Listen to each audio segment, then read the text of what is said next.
तो सभी विद्यार्थियों को नमस्कार। आपका मैथ कैप्सूल बाई JR बारले में हार्दिक स्वागत है।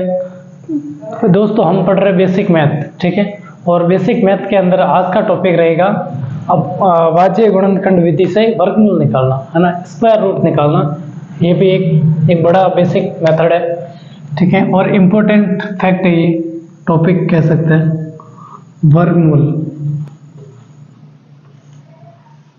वर्गमूल यानी स्क्वायर रूट।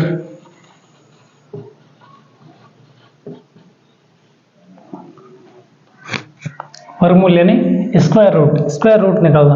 देखो, स्क्वायर रूट निकालने की वैसे तीन विधियां है ना।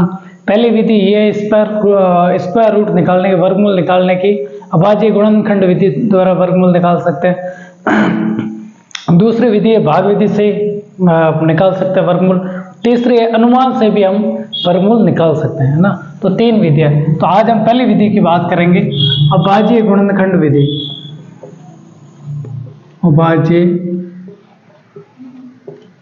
गुणनखंड विधि द्वारा स्क्वायर रूट निकालना। SR में लिख दिया मैंने शॉर्टकट में, है ना, वर्गमूल निकालना, ठीक है। तो कैसे निकालते हैं, आइए स्टार्ट करते हैं। तो एक अपन ने संख्या ले ली, ठीक है ना। मान लो 625 है, ये एक संख्या है और इसका वर्गमूल निकालना, स्क्वायर रूट निकालना, ठीक है। तो हम अभाज्य गुणनखंड विधि से कैसे निकालेंगे, इसको ऐसे लिख लेंगे, ठीक है ना। अभाज्य गुणनखंड तो आता है ना। अब इसमें किसका भाग जाता है, कैसे जाएगा, शॉर्टकट समझना है तो इसके लिए वीडियो डाला हुआ है ना। तो 6 2 5 हो गया ना, 625। अब इसमें आपको क्या करना, दो का भाग जाएगा नहीं, क्योंकि पीछे सम संख्या नहीं। तो 5 2 7 और 6 13। अब अंकों का योग 13 हो रहा है, जो 3 के पाड़े में नहीं आ रहा है, इसका मतलब 3 का भाग नहीं जाएगा। पीछे 5 है तो फिर 5 का ही 2 ना, 5 एकम 5, फिर 5 दूनी 10, ठीक है। फिर 2 यहाँ 5 पंजे 25, फिर वापस 5 का, 5 दूनी 10 और 5 पंजे 25, फिर 5 का 5 बार, फिर 5 बार, फिर 1 बार। अब क्या करना, 625 के सामने ये सारे लिख लो, ठीक है ना। 5 गुणा 5 गुणा 5 गुणा 5 लिख दिया। अब वर्गमूल बनाने के लिए, वर्गमूल यानी स्क्वायर रूट, आपने ऐसे देखा होगा ना, ऐसे, तो इसके ऊपर स्क्वायर लिखा होता है ना। और स्क्वायर का मतलब ही घात 2 होती है। स्क्वायर का मतलब कितना होता है, घात 2 होती है, ठीक है। घनमूल में 3 होती है ना, क्यूब रूट में, ठीक है। तो घात 2 होती है, तो हमें जोड़े भी 2 2 के बनाने हैं, 2 2 के क्या बनाने, जोड़े बनाने हैं, ठीक है ना।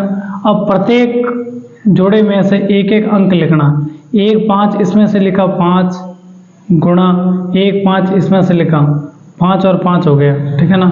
तो 5 पंजे कितना हो गया, 25। तो 625 का वर्गमूल कितना हो गया, का वर्गमूल हो गया 25। मेरे हिसाब से समझ में आया होगा। और देखते हैं, मान लो 729 है, ठीक है ना। 729 का निकालना, ठीक है। तो हम क्या करेंगे, इसको ऐसे ही करेंगे। 7 2 9, 2 का भाग जाएगा नहीं, 9 2 11 और 7 18, 3 के पाड़े में 18 आता है, मतलब 3 का भाग इसमें जाएगा। 3 दूनी 6, 3 चौके 12, 3 3 9, 3 और 4 7 और 2 9, 3 के पाड़े में 9 आता है, इसका मतलब 3 का भाग जाएगा। 3 8 24 और 1, 8 और 1 9 होता है, यानी 3 के पाड़े में 9 आता है, 3 का भाग जाएगा, ठीक है। 27 बार गया, ठीक है। वापस 3 का भाग देंगे 9 बार, वापस 3 का भाग देंगे 3 बार, फिर 3 और फिर 1। अब 729 के सामने ये सारी संख्या लिखो।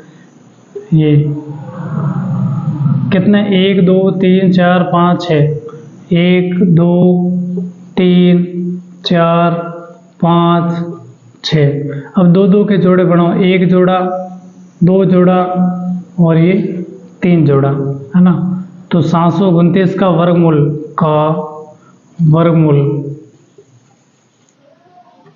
बराबर क्या हो जाएगा, मतलब प्रत्येक जोड़े में से 1 3 ले लो, 1 3 इसमें से ले लिया गुणा 1 3 इसमें से ले लो, गुणा 1 3 इसमें से ले लो है ना, तो 3 कितनी बार हो गया, 3 बार। इसको ऐसे ऐसे रहने दो, 3 3 बार है तो इन तीनों को गुणा करते हैं, 3 3 9 9 3 27, यानी 729 का वर्गमूल निकाल ले तो कितना आएगा, 27 आएगा।